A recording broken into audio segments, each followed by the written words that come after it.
All right, we are live with another podcast over the weekend. Little technical difficulties. I guess I forgot to turn on my Discord. I was in Discord, but I forgot to turn it on. So Soda was sitting there waiting for me. But anyhow, yes, our weekly YouTube, or if you're listening to this on Spotify, thanks for listening. Soda, we got a lot that we want to talk about this week. I know we have a few discussion points. Going back to very old school podcasts. And we'll get into the stories behind them. But yeah, we have like Jim Carrey versus Will Ferrell. Excuse me. Which one had the better comedy decade? I know we want to talk about women's wrestling. Is it superior to men's wrestling nowadays? And I think you want to talk about like game consoles and their storage. So we got a few things. But so I got a story for you before we get into any of these things. And as most people know, I work at the post office, and I'm going to keep some of this vague because I have to. Not that I would be saying someone's name or address. So anyhow, I'm delivering a package. Now it's like a long, like square, almost like I don't want to say tube, but more like squarish, but very thin, like almost if you rolled up a piece of paper, a poster, whatever. It was light, but it's kind of 2-3 feet. I put it on I put it on the customer's porch, scanned it because I didn't need a signature. I was walking away. This woman comes out, older woman, just starts yelling at me. She's like, hey. I'm like, oh, hey, how's it going? Just like trying to be nice. Oh. And, she's like, what is this? And I'm like, it's a package. And now in my brain, I'm like, well, what the fuck do you want me to say? I don't know what it is. And she's like, post guy. I'm like, I put the shit down and I leave. People want to say hi. I'm actually friendly. It's a quick hi. Kids like to wave, whatever. And she's like, well, I didn't order anything. So now I'm panicking. I'm like, did I look at the address wrong? Because usually, I have a marker and I double check literally as I'm walking up. I'm never going to say I'm 100%. So I pick it up and we're picking up. I'm like, no, that's you, right? Yeah, address, yeah. So I'm like, okay. So I'm like, I don't know what to do. She starts shaking. She's like, there's nothing inside it. And I'm like, well, there's got to be something inside it. I'm like, who the fuck would send an empty box? And she's just like, I didn't order anything. I said, okay, what do you want me to do? So she opens it. And at first I was going to be like, I'm like, well, technically it's hers. So, she can't open it. Yeah, she's she's in the right. But I was just like, I thought she was going to return it. Now, mind you, there's no tape on this box. And she's like, yeah, see, there's nothing inside it. She hands it to me. I look, I'm like, oh, shit, there isn't anything inside it. Now I'm glad she opened it in front of me because now I'm in the clear of anything that might happen. Like, any bitching her. So I said, okay. I said, well, I'll just send it back. I'm like, I don't know what happened. And she's laughing. And I'm like, well, I know it's not your fault. She's like, it's just not taped. And I'm ready to walk away. She's like, who sent it? I'm like, okay. So I look and I said, this name. She's like, oh. Now, this whole time she's yelled at me saying she didn't order anything. She's like, oh, yeah, that person's supposed to be sending me a flag, like a Boston, Massachusetts flag. And I'm thinking, so you did fucking order something. But right. What the fuck? But it was empty. She's like, yeah, she didn't even tape it. I said, yeah. I'm like, no, we'll send it back. I'm like, I'm sorry. And she's like, well, it's not your fault. I'm like, I know it's not my fault. I can still be sorry for the situation. Exactly. I'm not saying sorry. Like, hey, it's not like the flag fell out and it's in the back of my truck, which I actually was kind of worried about. But I'm like, no, I picked this up. I remember it being light because I'm like, damn, I got to be careful with this. But yeah, sad part is this is not the first time a customer's asked me, like, what is it? I'm like, I know what's getting sent to your house. My job's to bring it to your house, scan it properly, and leave. Leave it at a safe place. Not like leave it in the middle of the driveway. And yeah, so I had to laugh. But I did my job. But yeah, so this woman was very pissed. I mean, I understood, but I laughed because I'm like, it's fucking empty. I'm like, now I want to know the end of the story. Like, how did this first person forgot to put a flag in the fucking box? How do you just do that? And just be like, okay, I'm just going to close this box and then I'm going to send it out. And then that's going to be that. I have no idea. Maybe people are really busy or stressed out. That sounds ridiculous. Yeah. But that's my quick story, mailman story of the week. Because, just like any of our life dealing with customers, there's we got plenty of them. Sure do. But Soto, I got a story that's going to lead into our main topic of the day. Mm-hmm. And sure. When we started doing these podcasts, or coming back, because, when doing things for Spotify, we bought better equipment. Me and you were trying to come up with like concepts and things to talk about.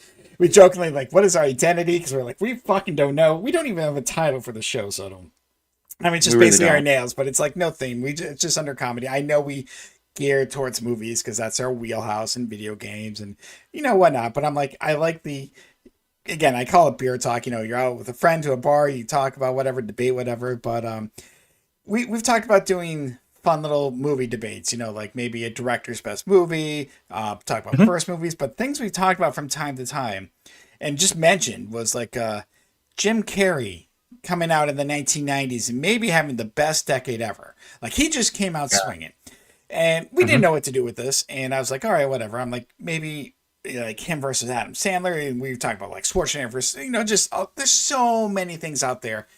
But I was on TikTok and Mhm. there's going to be two parts of the story. And then I'll tell you why I'm like, we have to debate this and we'll have an actual discussion. So, and it was a couple people doing a podcast. Guys are, I would say, in their 30s, and this is going to be important down, so about 10 years younger than us. And they said, who had the better comedic decade? Jim Carrey, and they flashed like 5 movies on Ace Ventura, Dumb and Dumber, The Mask, blah, blah, blah. Mhm. And then Yep. Will Ferrell, and they flashed like 9. They put 9 on the screen, and I said, holy shit. I'm looking at them like, this could be a good debate. Then this, what happens is like, wait a second. 1990s. I'm like, they forgot a couple Jim Carrey films, and I put in I don't comment a lot on TikTok unless it's someone commenting on one of our things. I try not to stir the pot, but every now and then it happens. And my comment was like, I think they're forgetting a couple Jim Carrey movies. What happened to The Truman Show? What happened to Man on the Moon?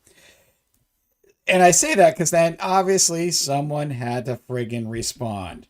And so do I. I'm gonna slowly. I'm gonna try and pull this up just Mhm. because I want to get this exactly correct. So a guy commented, he's like, so his thing is comedy run, not overall acting run. That's what he said, to my comment. And I said, Okay. well, they're still Yep. comedies. Now, we worked at Blockbuster. These movies were not in the comedy section, correct? Were they not comedies? Which movies? Man on the Truman Moon and what Show was the other and one? Man on the Moon. I wouldn't consider Truman Show. I would probably say it's more of a dramedy than anything else. I mean, there are funny parts of Truman Show, but and then isn't Man on the Moon more of a, I guess the So, way to say the word is biopic now, but so correct. But that if was a you actually bio. Google this, Truman Yeah. Show is under comedy Mhm. slash drama slash sci-fi for some reason, but so comedy comes Yeah, first. it's kind of And science I'm not fiction. now you'll let me once you hear the response. So I'm like, so he's like, I'm like, they're still comedies. Now, yes, not maybe as comedies as some of the other films, but I'm gonna get to that point in a second. He's like, Truman Show is a comedy drama. It's not a comedic performance, though, so it's not counted as a pure comedy. My response Interesting. was, you said it yourself, it's a comedy. You can Uh, debate how uh, funny or how much of a pure comedy it is, but it's still a comedy. Now, when I say they set the rules, I'm talking about the two guys in the video. They set the rules, they just need to follow them. This isn't rocket science. And then someone actually says cable guy and just so yes, I oh agree with you, yeah, Soto, Cable Guy. That's which is right. in that we're going to get into that. So yes, I agree with you. Maybe Man on the Moon and Truman Show are not like the most comedic Jim Carrey performances, but they're Hmm. actually still under comedies. Whether or not now that is debatable, about we can debate how funny and stuff, but they're going to be included obviously in this decade. So, but yeah, when I saw the Will Ferrell movies up, and I was like, holy Hmm. shit, could actually be a good argument. Now, I say that the two guys in the video said Will Ferrell, hands down. My gut was like, no, it's Jim Carrey. But then I have to Well, step back. Farrell had a better Hold on, comedic thing. here's the thing. I had to step back. My gut instantly said Jim Carrey. Now, Soto, Yeah. I'm going to say this. These guys Hmm. were in their 30s. Me and you were in our 40s. We were in junior high school when Jim Carrey really broke. And I don't, I know he had in Living Color, he had a few movies, but this is when he really broke out. So Hmm. 1994, I want to say. correct. Yeah. 90. I think no. The first Ace Ventura, I think, was 91. Is it 94? I don't know. I could He be had wrong. one year where it was like banger after banger. He was Correct. like the biggest movie star in the world for an entire year, if I remember correctly. Correct. But anyhow, we were like I said, we were in junior high. We were in high, where we are more influenced by these kind of comedies. Where Mhm. our tastes of changing from like children's movies. We're no longer watching like GI Joe. We're no longer watching GoBots. Whatever. So these guys in their 30s. So again, being the decade behind us, they were in high school when Will Ferrell was. So I'm like I said. So that's why I'm like, let me sit back. Because again, instantly. instantly I was like, no, wait, it has to be Jim Carrey. But I'm like, I cannot let my bias, and I can't, so I wanted to sit back and look at everything. And that's what I kind of want to debate here as I'm trying to scroll through real quick to Jim Carrey's filmography as we're doing Yeah. this. Which, because I want to make sure I got this correctly because film, Ace Ventura. Okay, so you're right. 1994, Ace Ventura, The Mask, and Dumb and Dumber.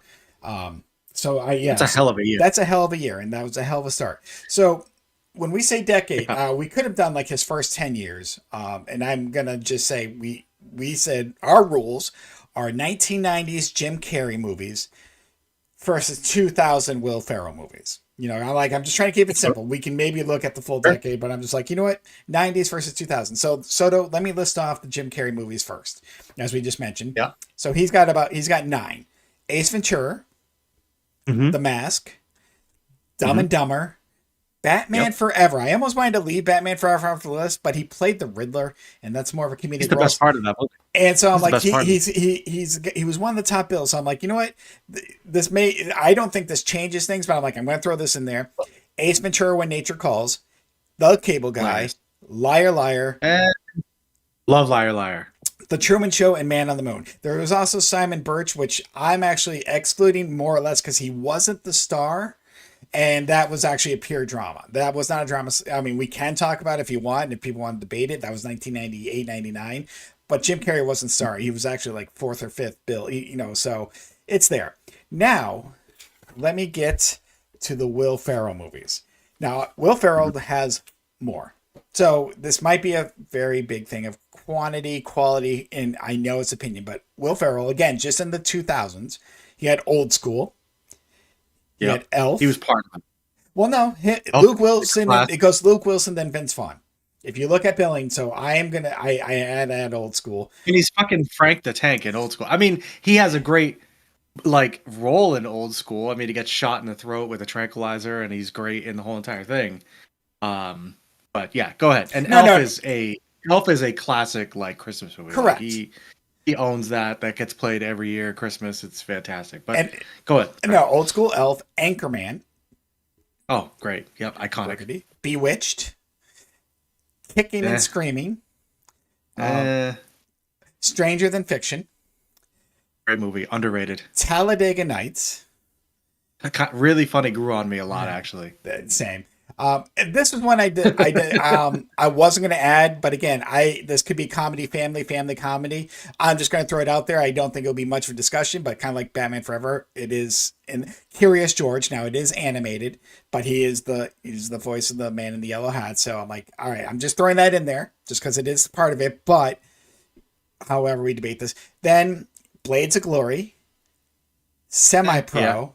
Step Brothers, Okay. and then he ends it off with Land of the Lost. Land of the Lost is another one that I like that nobody else likes. I do not like Land of the Lost.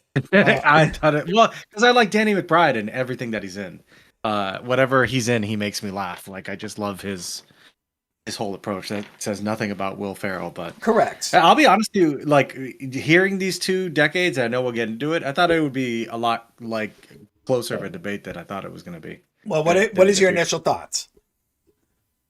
I mean, again, this is a lot of movies. I don't want us to go movie by movie, though. I have a little game at Will Ferrell has I want to go ahead and say disclaimer. I love Will Ferrell. Anchorman is one of my favorite movies of all time. I love Elf.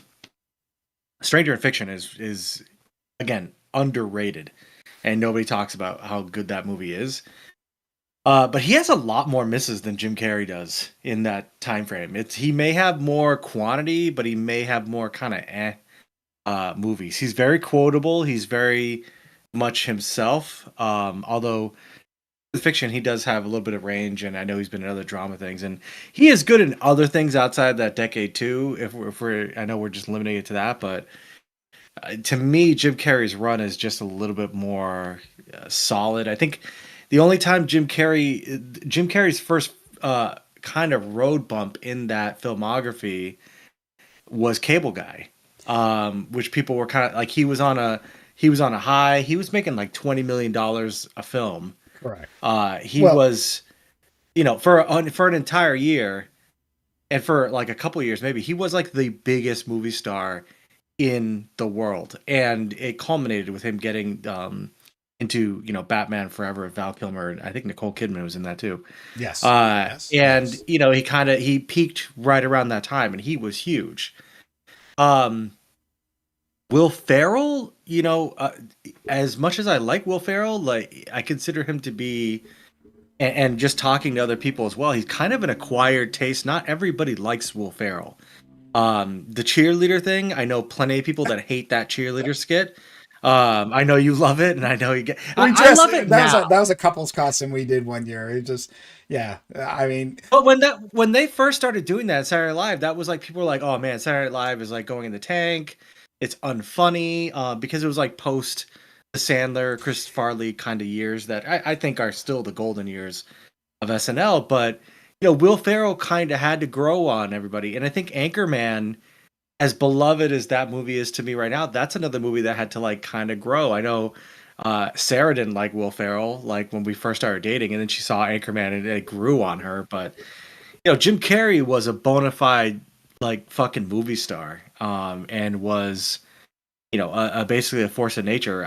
It's difficult for me to choose because I want to say because both of them I love, and Will Ferrell consistently makes me laugh.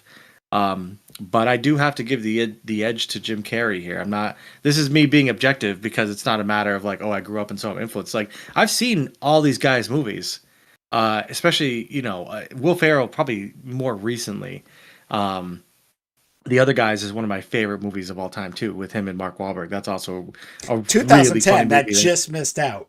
But then again, That like in movie, Jim Carrey I in quote, 2000, Me, Myself, and Irene, and The Grinch, which I know we're not fans of The Grinch, but that's where people could be. But like those came out in 2000. I love Me, Myself, and Irene as Oh, well. that's Like good. I think that's an underrated Jim But Carrey movie as well. Like, and it has to do with Rhode Island, and it's got this whole New England thing. But I do, objectively speaking, with being sober as fuck, I'm telling you, Jim Carrey has the edge for me. Has nothing to do with age or anything like that. It's just the quality, the comedic like thing, like his ability to carry a movie and have it be a huge hit. Um, I think that I have to go with Jim Carrey. And if you want to go other than, or if you think differently, let me know. oh But no, we'll discuss. We're gonna, like I said, there's a little game when we get towards the end. But I agree with you with the Cable Guy. That came out right after Ace Ventura: When Nature Calls, and the second Ace Ventura is just when you're like, okay, maybe this is a little too yeah, much. And so but yes, those two were just like the dip, even though my wife loves the Cable Guy. That's one of her favorite films. And it's people have learned to love it. Yeah, I'm not saying it's bad. It got better with age, but when it came out, it wasn't received correct. as highly as other ones. Yeah, And I'll have some stats in a second, but then he came around with Liar Liar, The Truman Show, Man on the which Moon, is which so funny, Liar Liar is great. so And then funny, dude. With Will So Ferrell, I love Old School. I mean, I haven't seen it in a while, but I love I Old love School. old But you're school. right, he's like second billing. Uh, but Frank the Tank, You're My Boy Blue, hilarious. Elf, You're my boy, love it. Yeah. Oh, Elf. I'm Yeah. gonna say this. Elf had to grow Yeah. on me. I You didn't was like not it. a I fan of remember. Elf. And even now still, I'm not gonna say it's my favorite. But there's just some, I was like, all right, this is a little too much. But yeah, I'm gonna say that because that is his most profitable movie, obviously, that's on this list. Oh, Anchorman, dude, great. it's yeah. Talladega Nights, I loved. Yeah, again, some Quotable. people, It's got a lot of quotable lines. A but lot I of will say quotable this: lines. Stranger Than Fiction, I don't remember. I remember thinking it was definitely different. But things like Kicking and Screaming, I'm I like, liked it. Blades of Glory. Yeah. I wasn't a fan of Blades Eh. of Glory, but there's one scene in it I died laughing. I don't know how much you remember, but when they're watching like the certain move and someone gets their head chopped off with the ice skate. Yes, here we go with the little dark humor. Yes, this is Chad I talking. do kind of And remember I that. Yeah. died. Now, Soto, here's where we differ. Step Brothers. Mm. I can't stand Step Yeah. Brothers. I thought that missed the mark for me. I was like, oh, I get why people Catalina like. wine mixer. Oh my god, I was not a fan. And Land of the Lost, It's so iconic. well, you know what? Yes, it is. I can't say no because I obviously I see the memes, I see the scenes, but just me personally, and I don't know if I was Will Ferrell down at this point because looking at this list, this is his 11th movie in the 2000s. But so you talk about marketable. You talk about this. So first of all, Jim Hmm. Carrey, out of the 9 movies we talked, Only one of his movies made under 100 million, and that was Man on the Moon. That only grossed 47. Mm-hmm. He averaged, 100%. and I did the math. So just so you know, these numbers are Chad because I actually put this in my calculator. Out of these 9 films, his films grossed 219 million. Mm-hmm. Okay, Will Makes Ferrell sense. only has one, two, three, four. Oh, excuse me, 5 movies over 100 million. The only movie that was even over 200 million is Elf. His movie average for gross is 105.6. Jim Carrey doubles him. Now, yes, Because he's not everybody. Because Will Ferrell's not everybody's cup of tea. I know a lot of people that don't like Will Ferrell. and I Like think we were going more and to you, theaters in the 90s too. I mean, if I'm being honest, because the one thing I told Jill, I said 2000s was huge for DVD rentals. And I think yes. that's where Will Ferrell made, his movies. And I don't have those numbers. If people want to pull them up, great. So be it. So, yes, I'm only Mhm. talking about domestic, theater, movie theater. That's all that I had. I Mhm. didn't look in. So, but yes, Sure. 2000s when DVDs came out, Will Ferrell Mhm. probably, again, I can't compare it to 1990s because that's when it came out, but he probably outperformed Jim Carrey rental wise. So don't get me wrong, he made money. But here's Quite Soto. possible. Here is where I say, okay, I did the Rotten Tomatoes score. I did the Mhm. average. Now, Mhm. Jim Carrey's average, his worst movie is When Nature Calls, 23%, by the way. The cable Oh my guy god. is not even Ace Ventura. Hold Ooh. on. Ace Ventura and Batman Forever are rated lower than the cable guy. I'm going, I mean, but Batman Forever is trash. Like it that's is, it true. is. Yep. And I will tell you this, Soto, as much as I remember loving Ace Ventura, I will tell you this. I don't know if it holds up as well. There's still some scenes, but there is a lot more cringe. And I don't know if it's just because Which we're one? The older. first one or the second First one? one. Rewatch if you would. I don't. When was the last time you rewatched the first one? Dude, yeah, the first one still holds up for me. I mean, I die laughing every single time he has to take his clothes off and take a shower after he realizes the big spoiler of that Mm-hmm. movie and he's playing the crying game and everything like that. Sure, there are some I can picture when I close my eyes what you're talking about.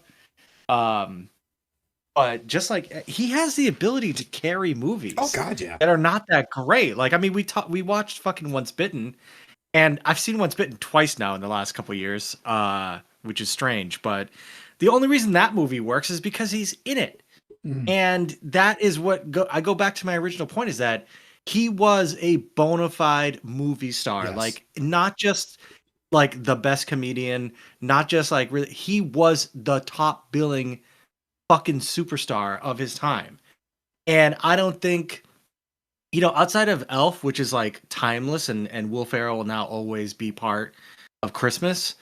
Will Ferrell was never like a Hollywood megastar like that. I'm not True. saying that goes against Will Ferrell like for anything, but like the Jim Carrey was an era unto his own. And that's kind of how I feel about it. So, No, and I agree. But his average Rotten Tomato score, getting back to that, was 61.7% for Jim mhm. Carrey. For Will Ferrell, now Will Ferrell had a little more trash, a little more movies. His average though was 55.3. Like Makes sense. his lowest two, 23% was Bewitched and Semi Pro, which both Yeah. I don't remember much. And then Land of Hmm. the Lost is third lowest at 26. Um, So funny. but again, when this was flashing on, the screen, whatever TikTok I was watching, because I'm seeing old school Elf, Anchorman, Talladega Nights. I'm like, there could be an argument, but when you really sit back and look at it, I'm like, I don't think it's much of an argument. I looked up just out of curiosity, like Adam Sandler movies, because I'm like, he kind of was another one that had his first three were out of the gate Yeah. mid '90s, but he Hmm. fizzled.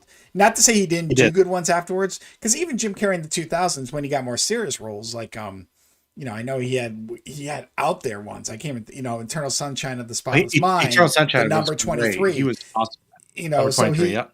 if we're gonna look at careers, we can still debate that. But as far as '90s go, I, in a single decade, I can't. As far as comedies, I mean, we can probably pick apart other genres at this moment. I Mhm. can't find someone who might have had a better decade than Jim Carrey '90s. Um, it's, He it's was just a, on fire.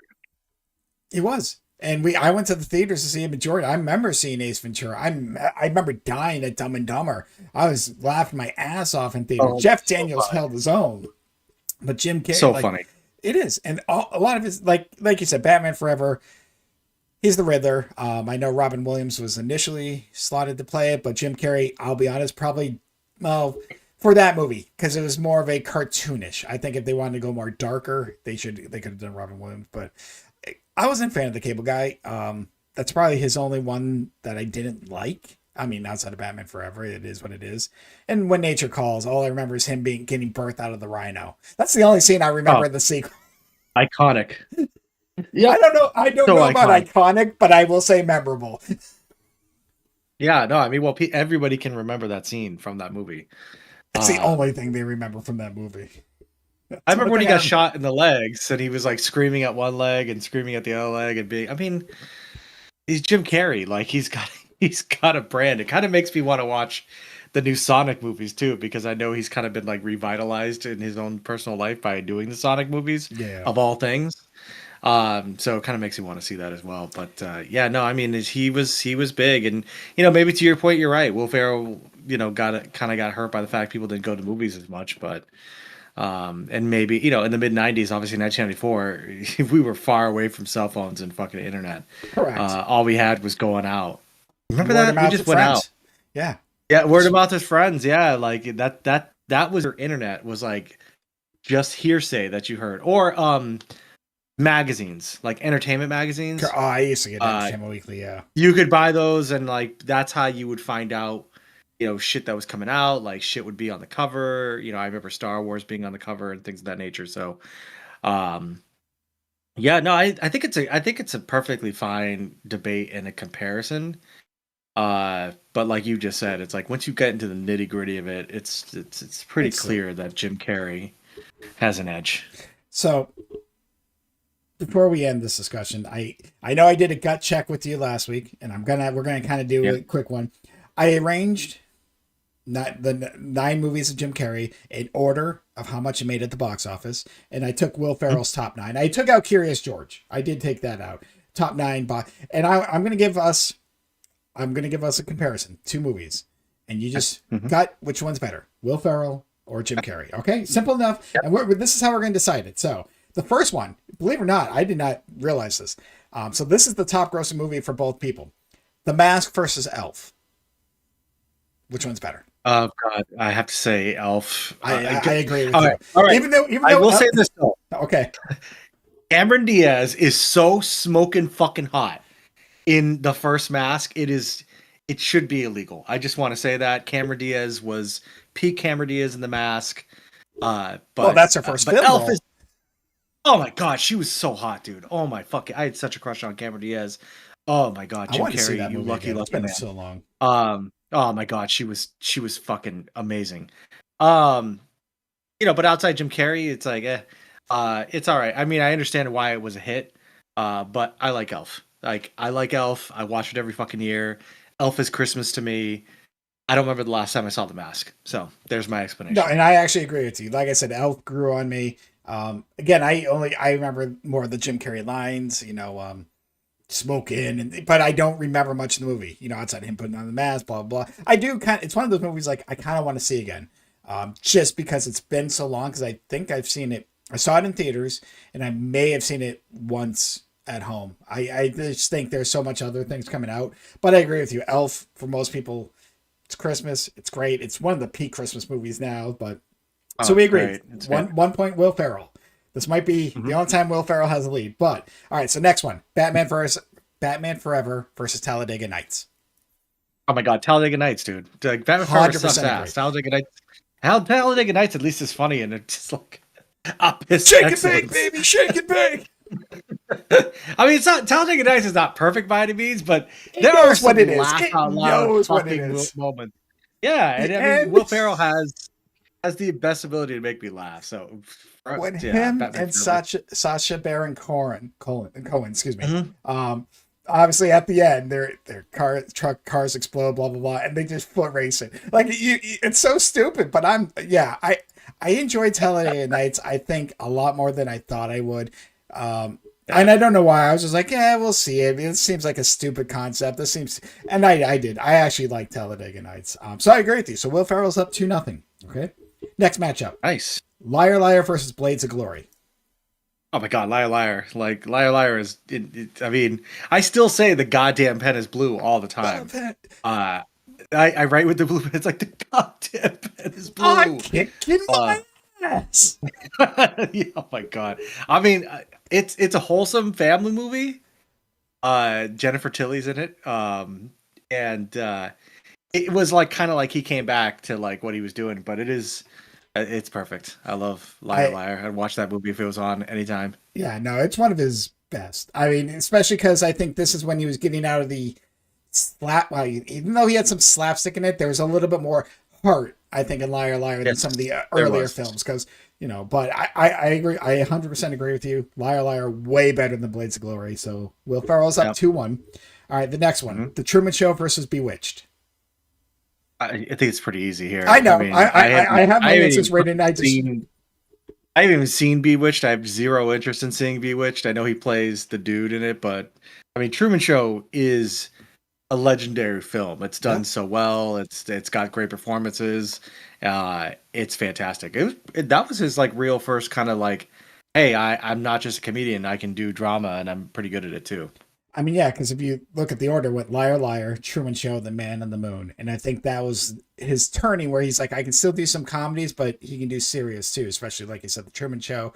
Yes, it is comedy / drama, but yeah, dramedy, but it was definitely a turning point. But I still agree with you. Truman Show, way better. I don't remember much about Bewitched. I never really got into the show, old school show, so I know I rented this because we worked at Blockbuster. All right, so they're tied to a piece.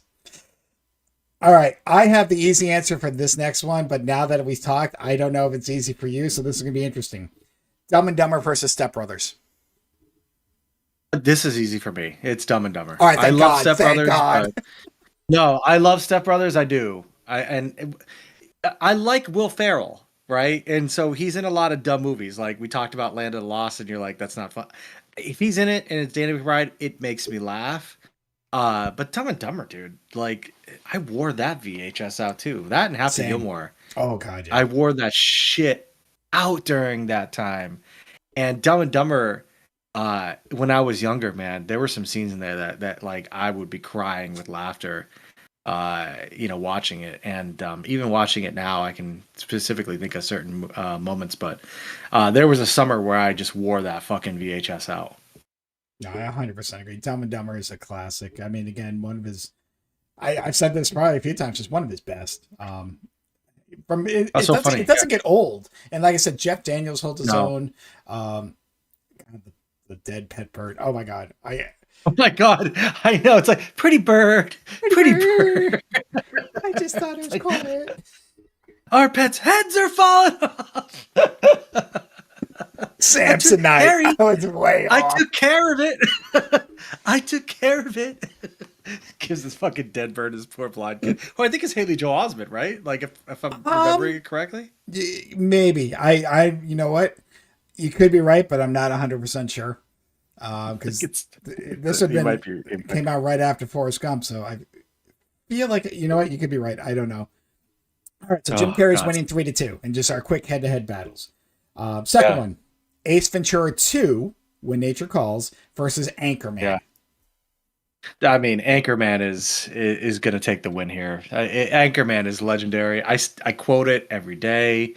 I say 60% of the time it works all the time. If I don't say that every day, I say it every other day. My cat is so I have a black cat, and I call him like Sex Panther, like as a joke and everything. That's like Sex Panther.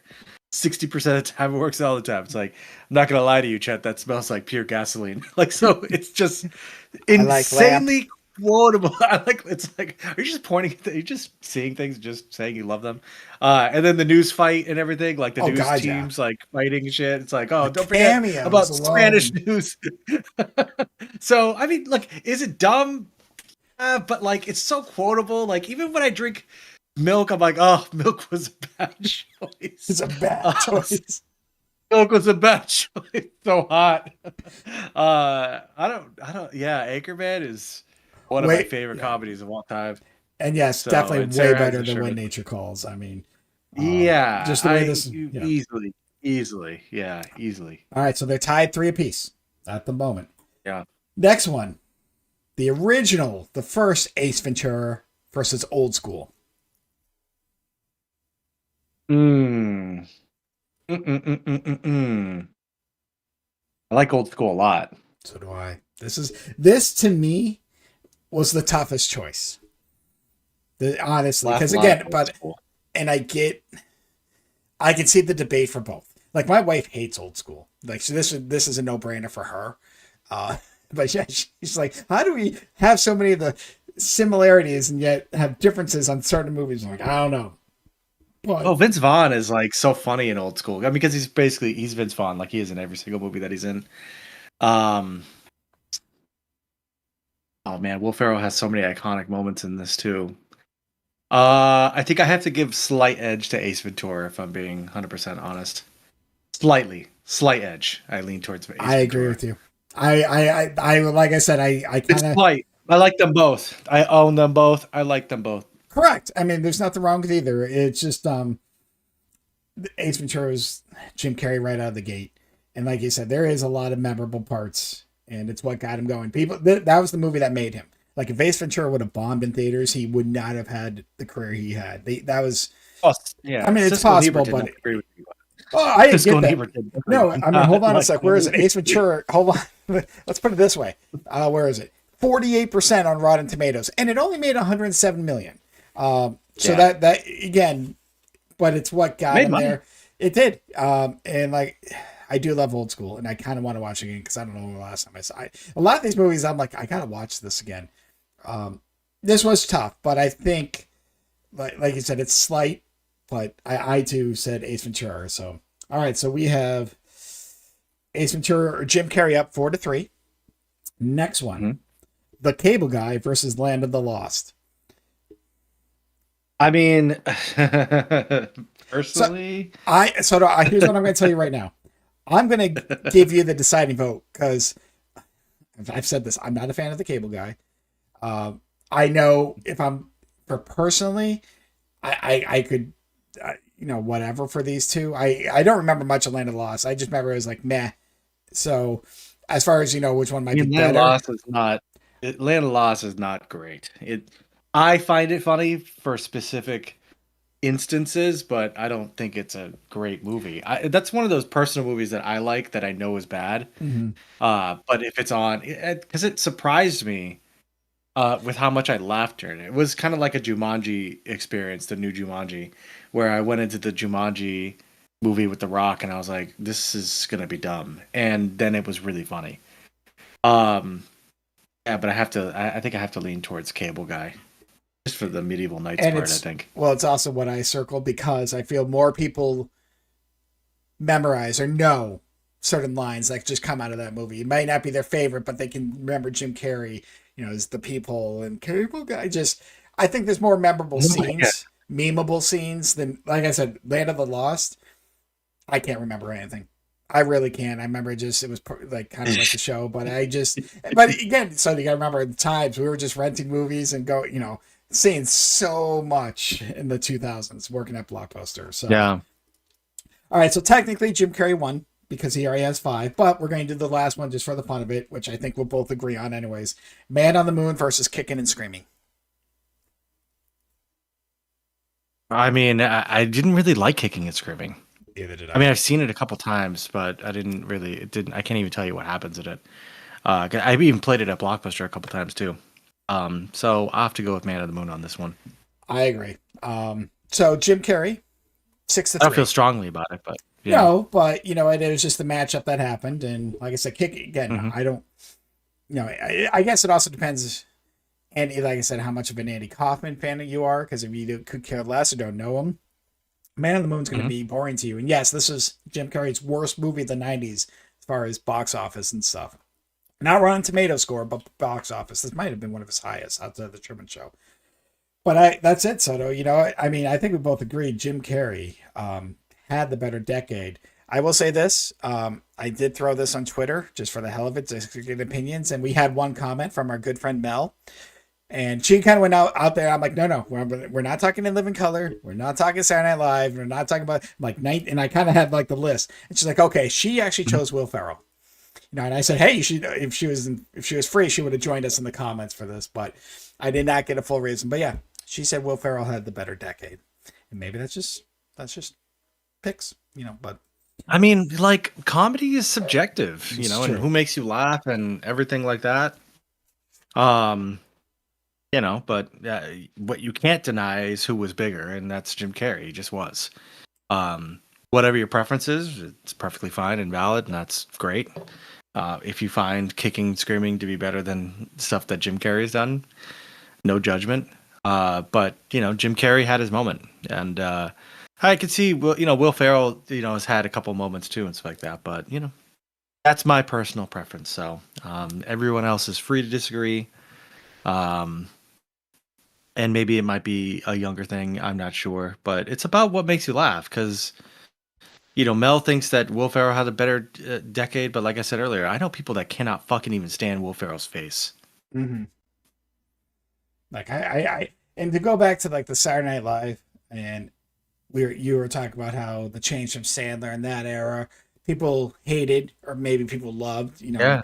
But to me, and I think part of the reason is that late 90s or maybe mid 90s Saturday Night Live era, weirdly enough, was more a lot. There wasn't as much skits. It all felt more stand up, which is fine. They're all fucking funny. I love them. Dana Carvey, David Spade. We can go through the list. I think and I said this, when Will Ferrell and that cast kind of turned it around 2000s, they changed it more into skits, back to like skits. It's hard to explain, Mhm. but they felt more sitcom, that, whereas I think the 90s just felt more like almost like stand-up acts in a certain situation, even though they're not. I Sure. don't know if I'm making sense, but again, I love the 90s. I agree. Like I stayed up late, watching Sandler, Opera Man, so yeah, I agree with you. I love that era better. But I did like the Saturday Night Live in the early 2000s. Now I couldn't even tell you one person that's on it. I couldn't. I think Keenan Thompson might still be on it. I don't know, but that's about it. I have no idea. I don't even know anything about Saturday Night Live. These days, I don't keep up with that. I think I see TikTok clips here and there, but I don't know. Sam of the Weekend Update guys.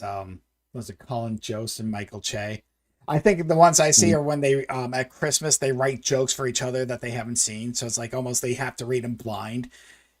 It's pretty. That to me is hilarious. But outside of that, I couldn't tell you much else. But yeah, that's the clips I see most of the time I'll rewatch them just because it's funny as shit. Oh, but Soto, now that we are done with talking about if we are done, is there any last comments you want to throw in there for the Jim Carrey versus Will Ferrell? Will Ferrell put up a little Oh, fight, but Jim Carrey, won by decision. That's how it wasn't a knockout, but I would say he handily won by decision. yeah, no, I love Will Ferrell. I mean, I think Will Ferrell's great. So I don't think there's anything negative about it. I own movies from both these guys. Same. So yeah, I think it's a good debate to have. I never thought about comparing these two guys specifically, um, because it's a strange comparison. But I guess Will Ferrell has done a lot of movies, so I guess you could. But yeah, no, I thought it was a good exercise. Yeah, and who knows? Something else might pop up down the road. But Maybe. that's another day. Who knows? I think if anyone can show me a better comedic decade than Jim Carrey in the 90s, I'm all for it. Show it, prove it to me. Just give me the list. Yeah, because even Adam Sandler, like, even though he had a few good movies, he did fizzle out, and He his did movies were never like quickly. He huge. did quickly.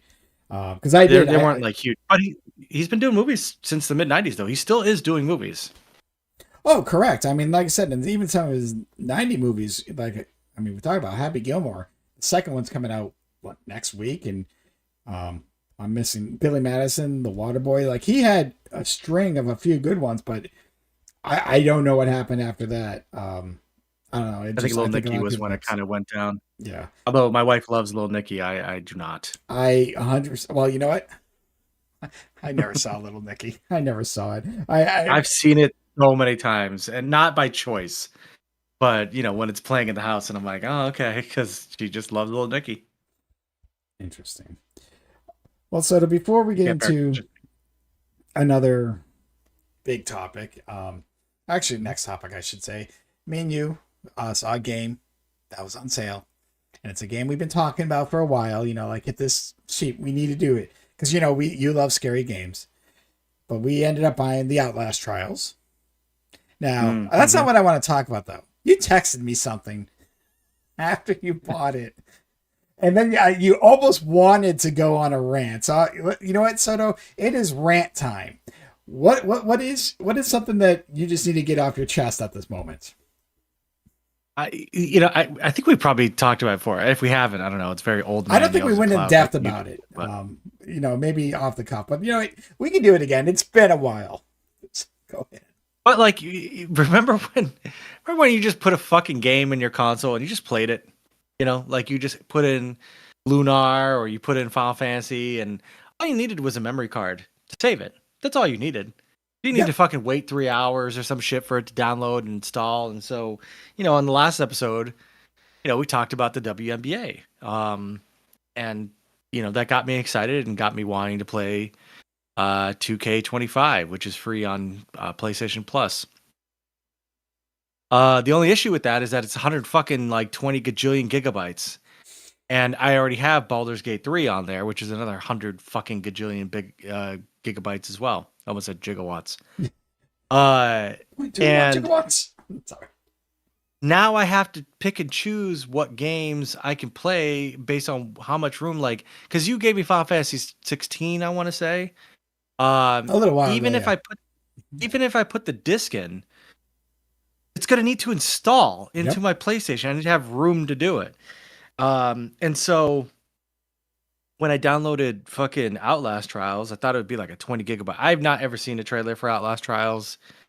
So I don't know what the fuck it's about, but it's like an 80 gigabyte fucking download, and I just don't understand. It makes me miss the old days, and people are like, "Oh, I can't believe games are $70 now." So are the cartridges. If you remember back in the day, Super Nintendo and everything, they got up to like $69.99 as well. We would tell ourselves, "Oh, it's because the cartridges are more expensive to make." Mm-hmm. And so when PlayStation started coming out games, they're like $50. But you just needed to have the disc. That's it. That's all you needed. And now you have to install these fucking behemoth games, and you have to just pick and choose what you're gonna have on there. For me to play any game I want, I got to think about it in advance, and then I got to download it before I go to bed, because heaven forbid I want to play it right then and there.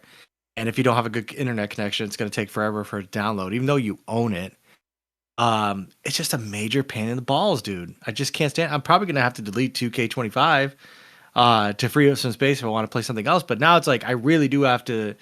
It really is going to force me to say I am playing one game at a time, and then when this game is done, I will delete this game, and then when this game is done, I will delete that game. But I don't like deleting games until I've finished them. Even though you can download them again, and as long as you have your save files, you're good. But man, oh man, dude, like when did we just accept that this is like what we do? What, PlayStation 3 era, Xbox 360 era? I That it? Well, that's when really, because if you think about it, that's when you had to download some games. I mean, obviously the files weren't that big, so because I think the very first PlayStation 3 was 60 gigabytes. It was the only one backwards compatible. Then they came out with the 40 and the 80. Which is funny to think about that now. Like the best PlayStation 3 that first came out held 80 gigabytes, and here we are. That couldn't even hold Outlast Trials. I No, and I mean iPhones hold more than that shit right now. You know what I mean? It's like there are terabyte iPhones. I mean, I just don't get why. I mean, I do get it. I want to be very clear. I'm not stupid, but like, if I have a disc game like Final Fantasy 16, why can't I just play it off the disc? Why can't I just put it in there and just play it off disc? Why does it need to install another 80 gigabytes just for me to put a disc in? I, I don't know. I don't know. I mean, I'm Oracle. sure there's a technical reason and just to make the game run a little smoother. But no, I understand because it's funny because there's certain games like that will always be on my PlayStation, 4 and 5. I have Rocket League that stays there and Dead by Daylight that stays there for my wife. And Hmm. Rocket League's like 50, Dead by Daylight 80ish. 70, 80. I don't Ooh. even remember now. It could be less. But anyhow, it might have gone up during time. But I just deleted Lunar. I beat Lunar 2 the other day. I did the epilogue. It's all done. I don't care about like the extra bonus, dungeons. Like that didn't matter to me for those games. So I'm like, I'm done. Like I saw the ending. I'm like, I'm satisfied. Obviously, that wasn't a big game, but it's like, what's my next game? So I downloaded Hogwarts Legacy, and Oh shit, well, I was that's like, gonna be a big one. it is, and so what I used to do is like Fortnite came and go when I only played that with certain friends, and it's still there. That's my now I have to delete it if we download Outlast Trials. But yeah, now it's like, damn, because I don't have that many games on there. Like you, I try to only mainly play one. But if you get to like 2, 3 big games, it's like, fuck, I need storage. Like, what Or do I Call of delete? Duty isn't Call of Duty Over ridiculous? 100, yeah. I mean, I'm sure like the Grand Theft Auto 6 will be like 120, 130. Yeah, fuck that. But I got to install like a SSD drive inside of my PlayStation and shit, like because you can buy extended like storage. mhm. Why the fuck do I have to do that? I might as well just buy a fucking PC and build one or some shit like that at this point. Like I gotta fucking go into my console, I gotta open it up, and I gotta go into like where like the extended storage like little spaces because they sell them on Amazon. I could add another terabyte to my PlayStation, but I mean, I just don't. I'm not saying I'm an adult, but You I are, am you are. older. Yeah, we are. I'm in my mid 40s. I'm in my mid 40s. I don't fucking feel like opening up my console and doing that shit. I have enough of my fucking plate being in my mid 40s. I don't want to have to deal with being like, I need to extend my hard drive space. I don't play games that much. Like today, I'm playing Baldur's Gate because it's my day off. And I'm not doing much except, doing this and that's it, and trying to squeeze in a movie, which I do have 2 movies picked for this weekend. So we should be successful. Both are very different, by the way. And I just want to say, as an aside, but I know I texted you this earlier, about that Nicolas Cage movie. Yep. Um, I don't know if you've checked it out on Tubi yet. Of course, it's a Tubi masterpiece, but the only reason that I'm like I have to see this movie is because I was just looking through Tubi just to see what I was going to watch this weekend, and I saw that it had Nicolas Cage, and I was like, okay, what could this possibly be about? And I'm like reading it, and then halfway through, the description took a turn, and it made me laugh so hard that I'm like, I have to see this movie. I may regret this. The description is basically it took a turn in saying that like the leather suit that he's wearing is going to self destruct in 3 days. All right, now I'm intrigued. So, yes, I was at work when you texted me, and it was just hilarious to me because it's like, to those who don't know, we kind of have this year-long series we're trying to do, 200 movie challenge. Watch 200 new Yes. movies this year. Won't get into it, but it's on our channel and Spotify. It is. But anyhow, a lot of times, it's basically the goal was like 100 each, but sometimes we overlap. And for the most part, we don't talk to each other about what we're going to watch. Most of the time, it's been different. Sometimes we just know, oh, like this movie's coming out. Terrifier 2 was like the first because I saw the first one. You hadn't seen the second one. I'm like, let's play and both watch that. The Menu. And I know, like, probably next week, Happy Gilmore 2, most likely, because it's like, all right, this is new. Yes. But anyhow, so we don't, our movies have always been different. And if you look, it's just so funny because, again, we don't plan it. We don't talk about it. It's just like, I saw this movie, like, what the fuck movie is that? Oh, okay. And so, yeah, you texted me. I've not had a chance. By the time I got home, I was setting up for this. I put some chicken tenders in my belly, and I was like, all right, I'm good. I'm ready to go. So I've not looked up the movie, but I just laughed. You're like, hold on, let me read this because I will read this and I will quote. Just it's do not watch Prisoners of the Ghostland on Tubi. I'm reserving that for this weekend. And I'm like, we never talked about it. So it's like, you call Blockbuster Video. They had one copy left. You're like, no, that's mine. That's mine. I'm like, yeah, I had no plans to watch it. I've never even heard of it. So I've not looked this up yet. But I'm laughing. I'm like, oh my God, did he pick? And this is before he gave me a little description. Like, did he pick a Tubi original? Because I watched a Tubi original last week, and it was like the second worst movie I've seen all year. So yeah, I that's Yeah. why I had to laugh. I'm like, no, you're good, because I have a couple in mind that I'm gonna end up watching. One with Jill and one of my own. But yeah, that's why I had to I didn't laugh. expect, I didn't expect it, but when I saw that his leather suit was going to self-destruct, I was like, I need to see this movie. You're like, this is on my I, list. I need to know I did. why. I need to know why his his fucking leather suit that he's wearing is going to blow up in this movie, and I may pay a price. But I'm a scientist, as I've mentioned before, when it comes to movies, and so it's been a while since I've seen a new Nick Cage movie, and by new I mean 2021. Um, but when I read that description, dude, I was full on fucking just laughing, and that just happened a few hours ago, and I was like, I have to tell Chad just in case Chad is feeling like he wants to abuse himself and sees this before I do, because I felt like anybody who sees that description is like gonna say, I need to see this. At least that's how I felt. No, no, I have not seen it. I've not perused, gone on Tubi yet, and just a lot of times it's just like it starts off with the picture. Like if I don't have a plan, I think this week I kind of have a plan. Two very different movies, so getting away for at least for a week or two from the garbage I've been watching the last couple of weeks. Um, Not all have been garbage. Some have been decent, but you know what I mean.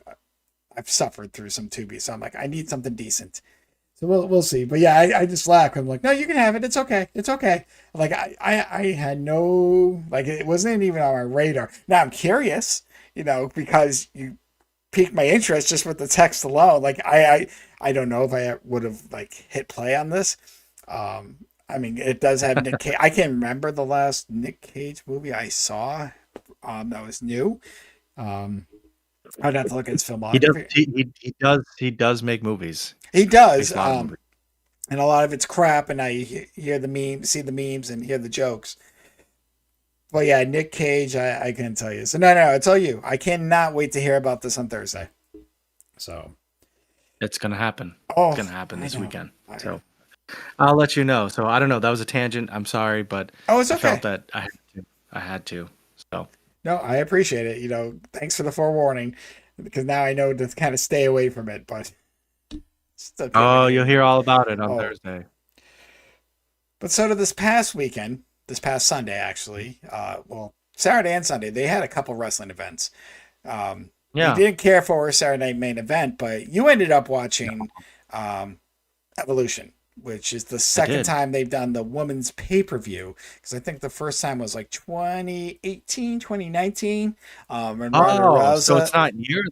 It's no, no. The first time they did it, and 2018, 2019. I don't know which year. It's when Ronda Rousey she was in her year stint. This is when she was not just the UFC, but she killed it for, and I know she has, a little bit more physical traits than a lot of other celebrities that come into wrestling, but like the Hmm. storylines they gave her, she was this great baby face. Like the matches were just fun. And then the fans kind of turned on her, and that's a story for a different day. But obviously because of the star power of Ronda Rousey, because of what was happening in the women's division, because at this time, the so-called four horsemen, Becky Lynch, Charlotte Flair, Bayley, like they were turning what was women's wrestling from like the Attitude Era, just even like the Divas era, where they're just like 60-second matches, bra and panty matches, like nothing Yeah. serious. No one could say, there might have been one decent match, but overall nowhere near the storylines that they have in today. So yeah, the first Evolution, like I said, was 2018, 2019, and they haven't done it since. And this is the first time in Wow. whatever 5-6 years that they've done it, headlined by Rhea Ripley and Io Sky, two people who can put on a match. But anyhow, you watched the premium live event. I actually caught the main event. I Did. watched the main event. So, and you brought up a question, or your opinion. I shouldn't say a question, but more of an opinion that women's wrestling is just superior to the men. So I kind of wanted you to get your takes on just the pay per view at first, and then why you have that thought.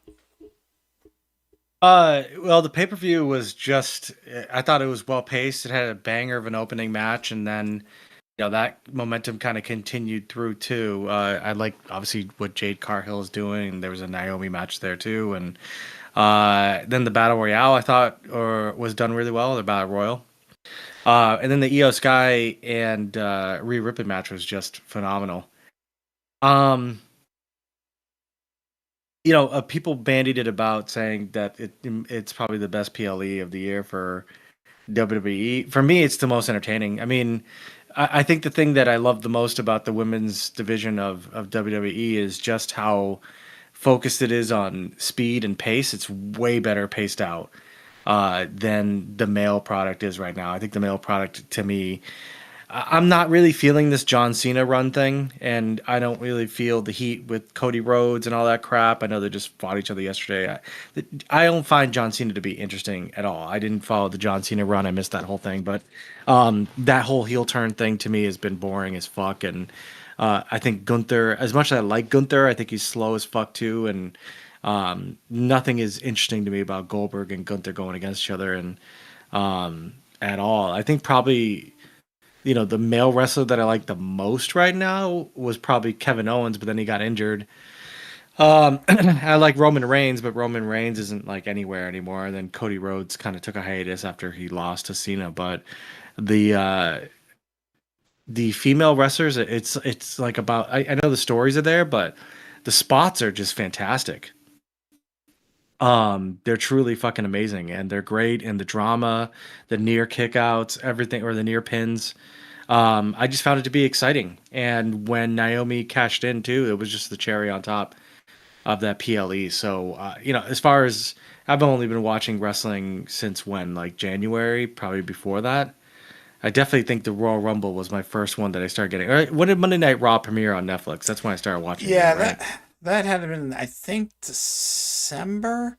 But I know I I don't know if we watched that Survivor Series War Games. I don't remember when you came back to it. I do know we watched the Royal No. Rumble. I actually, you know what? It might have been that Raw Netflix just because it was timing and I think you were catching a few things here and there. Like I said, that Survivor Series, I'm not 100% sure about.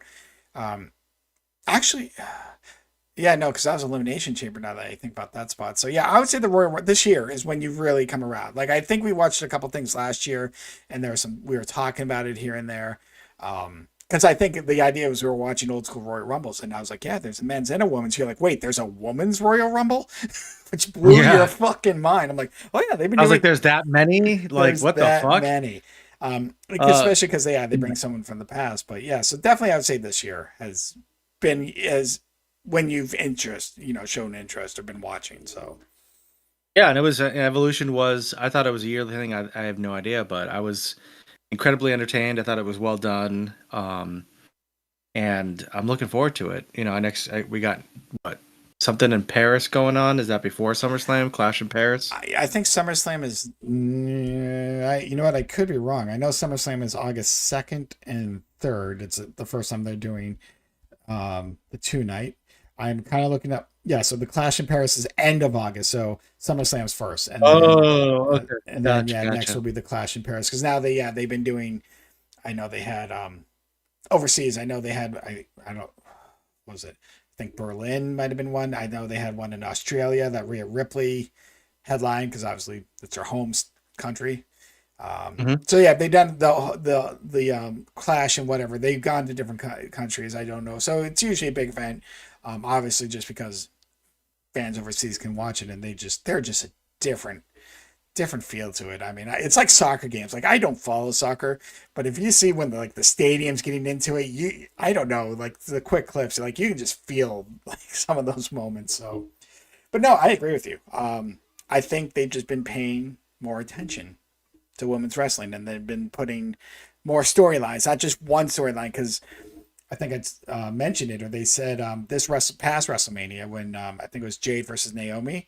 Then that Hmm. was the first women's match at a WrestleMania that didn't have a title involved. I mean, think about that for a second. Wow. 40, everyone, whether it's tag titles or yeah. So that they've come a long way, and I think they still have something to prove, and I think that's why a lot of them just show out.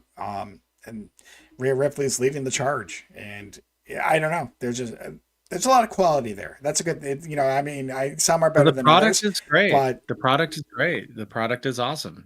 I really like the product. These are some great athletes. You can't always say the same thing about the guys. We've watched plenty of wrestlers in our days who are not great mhm. athletes, more personalities. But with the ladies, they gotta have that personality. Now there are some very intimidating large women that are in the division as well, but overall, incredibly impressed. There was never a period where I was like, okay, this is boring. Like I felt other things, like I don't find Jey Uso to be interesting at all as a wrestler to me. I know he's got I know he's over with the fans. Okay, I Especially the don't care. younger ones. Yeah. Like I don't care about his gimmick at all. Like it's very boring to me. Solo Sokoa also very boring, slow wrestler. And then Gunther can be put in there as well. I know Penta's trying to do stuff. And I like the CM Punk Seth Rollins thing. We talked about that. That was more of a good story. Um, and there's not enough Roman Reigns for me. But I don't know. I don't. I'm excited to move past the John Cena shit this year. Because I think it'll get way more interesting once John Cena is out of there for me. So. Well, two things, and I don't know if you know this. Yeah, one of the event. I don't know if it's the main event. But Cody Rhodes is facing Cena again at SummerSlam. So hopefully, Yeah. if the belt comes off of him, but Seth Rollins is injured, and That's what they say, but people think it's to work. That's the way things are. But the way, if you look at that footage of him versus LA Knight from Saturday Night Main Event, like if it's a work, if this honest to God is, Seth Rollins is a fucking amazing actor because the way his knee bends, like the thing is, the last time he went out for almost a year was because of his knee. He has knee problems, and he's been so. I don't think it's a work. Now, if it is, again, that was great. Just the way that match went down, it just did not feel like it. I think people say that just because R-Truth got fired, and then day two later he came back, and Triple H is like, well, it's all part of the show. Just kind of like trying to blur the line, especially because of this day and age. The internet ruins everything. Everyone's got, they know someone, this and that, opinions, blah, blah, blah. So it's almost hard to keep, kayfabe is dead, obviously, but I don't know. Yeah. Hopefully Seth Rollins isn't injured, but by the sounds of it, he is, which is sad for the Money in the Bank briefcase, unless he can come back before the next pay-per-view. But speaking of which, yeah, so you said Naomi cash in. This is the first time you kind of knew the concept, but it's the first time you witnessed it. How shocked, because I know you're in love with Rhea, and you're just enjoying the match, and then Naomi just stole it. But what were your thoughts on that? Seeing what a cash in was for the first time. I mean, it was incredibly exciting because the match itself was so awesome with the back and forth and everything. And I really had no idea how it was going to end, right? Because I know that she's never beaten Io Sky and all that. Although, yes, I do love Rhea, but I am starting to get a crush on Stephanie Baker as well, who also run the Battle Royale too. When they're both there and then all of a sudden the music comes on, it just turned up the excitement to like 11.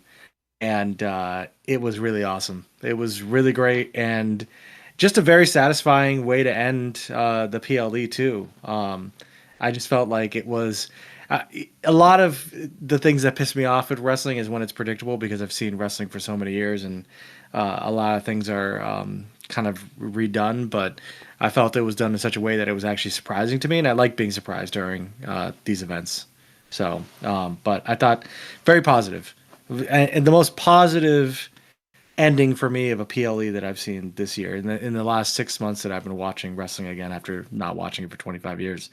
I came back and all of a sudden there's a robust female division. So very, very, very. But yeah, the Ripley not being Io Sky, it's become hilarious to me because all right, so this match is now. Because a lot of people figured, well, this Ripley's going to go into SummerSlam as champ, become the new face. Io Sky's had her time. And obviously, technically, she didn't beat her. And then there was the month before WrestleMania, because it looked like it was going to be Rhea Ripley versus Bianca Belair. Because of that, if you remember the Elimination Chamber, that's a money match. And then so Ripley had the title, defending it against Io Sky. They brought up, oh, she's never beat her. So you're like, okay, she's going to get the win, get the momentum for WrestleMania. And Io Sky scores the upset, and that's why they did the triple threat. So it's a storyline that they keep bringing back, and people are like, "Oh, this is the time Ripley's finally going to beat her," and she doesn't for some reason. And I love it because it's just like because out of all people, Io's just this. She's a high flyer. She's obviously Rhea's just I don't want to say more muscular. She's just huge and powerful. So I don't know, and I like that they have ongoing stories with just unpredictability. But yeah, Naomi cashing it was great. And I think they did that because Seth is injured, because now no one's going to see a Money in the Bank briefcase for a while, and people are going to forget about it. So when he's actually not, when he's healthy, because if he can come back, because technically the rules is you have a year. So they have from the Money in the Bank to the next Money in the Bank. So if he can come back before then, like if that's what's going to happen. So by no one seeing it, people are going to forget, and then he'll get healthy and just there'll be the quick run in. That you'll hear the music. There'll be like, oh, Seth Rollins is coming, this Monday night. Bam! And when that music hits, he runs down with the briefcase and wins. So that's when I don't think it's worked. But again, if it is, the way that match with him in LA Knight, like I said, he landed and he folded and they quickly did and I think that's why that Gunther Goldberg match went on longer. Not to say it was going to be a quality match anyways, but I think it was supposed to be a shorter match and they had to go on longer because they had to shorten the LA Knight Seth Rollins match. So again, I could be wrong. Cool. Rumors could be wrong. Goldberg's gone. He's now retired, so we don't have to worry about it. But I'm with you. Yeah. So, but I'm excited for SummerSlam. Should be some good matches. Depending on how it all folds out. So, I know we'll talk about it as we always do. So, but I think I agree with you. I think they're just more focused on the women. Giving them stories, which is all you want. You just want it to be entertaining. You have the matches need to be decent, or at least part of the story, but just not like two people fight, it's over, no reason, and we'll see. Yeah, no, I don't. Yeah, no. So, yeah, no, I'm very. It's been the biggest surprise for me coming back to watching wrestling is how much I love the women's wrestling. I never thought in my whole life that would be the case. Obviously, growing up with watching wrestling and how women were treated, it's awesome, and I hope it gets bigger, and I hope it gets even better, and I can't wait to see what happens. So I will suggest this to you. Not saying now, and I think you can see this on Peacock. I could be wrong. If you have time, and I know you were going through some old school wrestling, but take a break from that. See if you can watch the events. I've stopped. I think I was at WrestleMania 6 and 1991 SummerSlam is where I'm at right now. Neither of us have gotten past where we need to. But no, let me bring up I don't know how many years ago it was, and it was right before the women they had a tournament that was part of NXT, but also part of they invited people in the indies, but it was called the Mae Young Classic. And this is where kind of a lot of the started. It was all women's. It was a tournament. Think like a King of the Ring style, but all in one night. Maybe two nights, I don't know. But I've heard it's also where Rhea Ripley kind of got her start, where she got noticed, and the company's like, okay, we want her. And she has a totally different look. So if you saw what she looked like when she first joined the company compared to now, you'd be a little disappointed because I know you're loved with the look now, but it was vastly different. But watch a Mae Young Classic. See how many of or just find matches from, it's basically a women's tournament, but that's what they were doing. They were just like, there's a lot of great women wrestlers out there. We just want to showcase them and see what happens. And this is right when the women's wrestling was starting the rise. So it was not there at the top of the mountain yet, but this helped it because a lot of people were like, damn, there's a lot of, and you'll probably recognize a lot that are wrestling now that were nobodies then. Because a lot of it, they weren't established stars. They were trying to find the next cream of the crop kind of. So yeah, if you can find it, I think they only did it 2 or 3 years. I'm not 100% sure. But there are some bangers of matches from, because obviously Ripley was in there. I think Kyrie Sane did a couple, had some matches. But again, a lot of them who are now wrestling in WWE got started at the Mae Young Classic. So it's basically a tournament. And there's the only prize was a trophy, which obviously in WWE world doesn't mean much outside of the, same title. But, right. But you know what I mean? It was just more or less a lot of these women they wanted a spot. They wanted to prove that they deserved to be on the WWE because not all most of them weren't even signed to WWE. It was just something they put on. So some of them I think were, because I think some were from NXT at that time. But check it out. I think if you want to see where a lot of it kind of started, that would be a good spot. And like I said, if you find what Rhea Ripley looked like beforehand, so much different than now. It's just so much different. But I'll have to check. I'll probably find it on YouTube, I think, right? I'm sure you can find certain matches. Because I mean, it's not like if you want to follow the story, maybe on Peacock. I don't know. I haven't looked, but I'm sure again you can probably find some matches on there, and you don't have to watch them in order or anything like that, but you can you'll find some good ones, and it's just some of the early stuff. But again, like I said, just find Rhea Ripley. See if Rhea Ripley, Mae Young, because I think then she was wrestling for NXT UK. She wasn't even in the States Oh, yet. So she had, yeah, a much, yeah, there was an NXT, her and Gunther. At that time, he was actually in NXT, he was called Walter. Vince McMahon wanted to change his name. I don't know. Walter was so dominating, then Gunther, people were just laughing at. Now it's kind of stuck, obviously. But yeah. Gunther. Well, Vince McMahon had this thing. Anytime an NXT call up got in, like Triple H would make them a star in NXT. People, and then they would get up to the main roster and they'd fizzle out. From name changes to gimmick changes, just be like, oh yeah, Keith Lee, this big guy who could wrestle, be agile, and then they called him like Bearcat Keith, and they're like, what the fuck? So yeah, Vince Makes McMahon ruined a sense. lot of early NXT. Rhea Ripley luckily got out of it. I mean, she kind of started when Vince McMahon was still around, but she didn't get affected. But yeah, like I said, he was Walter, and now he's Gunther. And people, it was everyone was laughing. One guy was called Pete Dunne, fucking menace, and then they called him Butch on the main roster. Butch. So So glad that Vince McMahon has got nothing to do with this yes, shit. same. So but so I think we hit all our main topics for this Yeah. podcast. You know, I think we definitively, in our opinion, showed why Jim Carrey's movies might have beat out Will Ferrell. Not to say there's nothing wrong with some of those Will Ferrell movies, just overall, I No, think Jim Carrey nothing. '90s still probably the best comedic decade. Women's wrestling better than men's wrestling at the moment. And what the fuck, Yes. just find some low storage game, Soto. That I don't just want to play. I need graphics. Right now I got to get through Baldur's Gate 3. But and Baldur's Gate 3 is taking up a ton of space. the thing. But Baldur's Gate is like it's going to take me like 100 plus hours to beat that game. But I'm excited for it because I'm like letting things happen and doing my run and having a good time. That's all that matters. If you're having a good Hmm. time. So.